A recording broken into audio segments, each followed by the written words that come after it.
सोचा नहीं था यशस्वी को कोई सुबह सुबह 6 बजे ऐसे भी उठाएगा। तो एक दिन पहले यशस्वी ने बोल दिया था मुझे कल सोने देना, सैटरडे मुझे छुट्टी मिली है स्कूल से तो मैं सोऊंगी। बट ये दो कबूतरों की लड़ाई हो रही थी, तो वो एक कबूतर तो उड़ गया, दूसरा कबूतर घर में आ गया और टीवी के पास आके बैठ गया, फड़फड़ फड़फड़ करने लगा और यशस्वी भी एकदम से उठ गई डर के मारे। और ये कबूतर कम से कम 15 से 20 मिनट तक दरवाजे के ऊपर ऐसा ही बैठे रहा, बेचारा गुमसुम सा, थोड़ा सा डर गया था। और फिर यशस्वी ने उसको थोड़ा सा बाजरा खिलाया, लेकिन वो नहीं खा रहा था। फिर उसने कहा मम्मी यार एक काम करती हूँ, मैं इसको पानी दे देती हूँ, हो सकता है पानी से ही हो जाए। मैंने कहा हाँ पानी दे दे, शायद पानी पी ले। लेकिन वो पानी भी नहीं पी रहा था और पता नहीं क्या बहुत ज़्यादा डरा हुआ था, मुँह से उसके बाजरा भी निकला। तो ये देखो यशस्वी ने इसको पहले बाजरा दिया, लेकिन ये नहीं खा रहा था। इसके पास में जाने के बावजूद भी वो ना डर रहा था और ना कुछ, उठ रहा था, थोड़ा सा ऐसा शांत होकर बैठा था। तो ये पानी का कटोरा दिया लेकिन नहीं पी रहा था। फिर थोड़ी देर बाद 15 से 20 मिनट बाद ये बाहर आके बैठ गया, थोड़ा सा इधर उधर देखने लगा टुगुर मुगुर, और फिर ये उड़ गया। उड़ने के बाद में मेरे को लगा हाँ अब ठीक है भैया।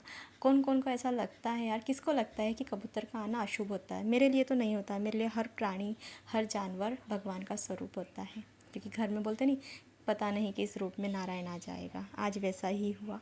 तो मैं नहीं मानती हूँ शुभ और अशुभ, मैं भगवान के ऊपर विश्वास करती हूँ। उसके बाद हम लोग चले गए थे मंदिर। मंदिर में मैं करने लगी थी परिक्रमा, क्योंकि आज मैं बहुत दिनों बाद आई थी ये मंदिर, जो मैंने जहाँ से गुरु दीक्षा भी ली है। तो यहाँ पर मैं परिक्रमा कर रही थी और ये हमारे लाडलेश जी का मंदिर है, मतलब कान्हा जी का मंदिर है। और पता है यहाँ पर है ना, जब नौका विहार का दर्शन होता है तो पता है कहाँ पर होता है? ये देखो मैं बताती हूँ, ये होता है यहाँ पर। इतना प्यारा सजाते हैं ना यार, नौका विहार का जब दर्शन होता है तो बहुत अच्छा लगता है, और अधिक मास में तो सबसे ज़्यादा। और फिर मेरी परिक्रमा चल रही थी, मेरी तीसरी या चौथी परिक्रमा थी, तो मैंने 4 परिक्रमाएं दे दी थी। और यहाँ पर इनकी ये देखो गौशाला भी है, ये यहाँ पर सारी गाय वगैरह है और यहाँ पे गोबर वगैरह रखा है। और दर्शन खुल गया, हम लोग को इसकी आवाज़ बहुत अच्छी लगती है। और फिर हम लोग दर्शन करके चले गए थे वीटो में, जहाँ पर हमने छोटी मोटी सी शॉपिंग करी थी। बस ऐसे ही कुछ पसंद आ गया तो ले लिया था। फिर ये बोलती मेरा वीडियो बनाओ, मस्ती करने लग जाती है हर जगह।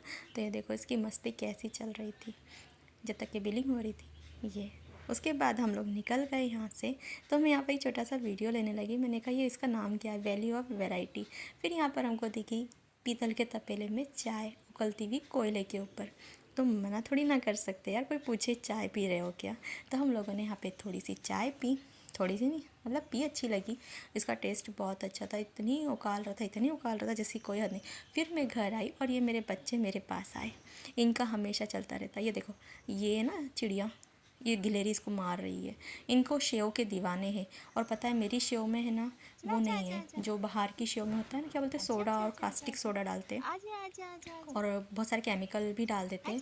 लेकिन मैं ये घर की बनी हुई रहती है तो मैं इनको खिला देती है। बहुत चटोरे हैं भैया, बहुत चटोरे हैं, हद से ज़्यादा। इनको अगर मैं मकई वगैरह या बाजरा दूंगी ना तो ये खाएंगे नहीं, ऐसे ही पड़ा रहेगा। बाकी सेव दूंगी ना तो पूरी चट कर जाएंगे। इनको रोज़ की 2-3 कटोरी सेव चाहिए, 2 कटोरी तो चाहिए ही चाहिए। तो ये देखो यहाँ पर मेरे भजन भी चलते हैं और इनको खिलाना भी चलता रहता है। तो ऐसे ही दिन मेरा निकल जाता है और छोटे छोटे पल ही मेरे लिए बहुत ज़्यादा यादगार और खुशी के हो जाते हैं। इन्हीं में मैं खुश हो जाती हूँ, मुझे बहुत अच्छा लगता है। क्योंकि खुशियों को बहुत बड़ी चीज़ों की ज़रूरत नहीं होती है, वो छोटी छोटी चीज़ों में ही अगर कोई इंसान खुशियाँ ढूंढ लेना तो बस छोटी छोटी चीज़ों में ही खुश हो जाता है। मैं वैसे ही हूँ, छोटी छोटी चीज़ों में बहुत खुश हो जाती हूँ, मुझे बड़ी चीज़ों की कोई ज़रूरत नहीं है। और एक चीज़, मैं वीडियो सिर्फ़ और सिर्फ यादों के लिए बनाती हूँ, क्योंकि हमारे पास से सारी चीज़ें एक समय के बाद डिलीट हो जाती है। और ये वीडियो देखकर हम हमारे जो होता है पास्ट में उसे कम से कम देख तो सकते हैं, महसूस तो कर सकते हैं। इसलिए वीडियो बनाती हूँ और मैं कहती हूँ सभी वीडियो बनाओ, क्योंकि मोबाइल चेंज होने के बाद सारी वीडियो डिलीट हो जाती है या चली जाती है। आजा राधे राधे। आजा आजा, चले रहे हो, बाय बाय, राधे राधे।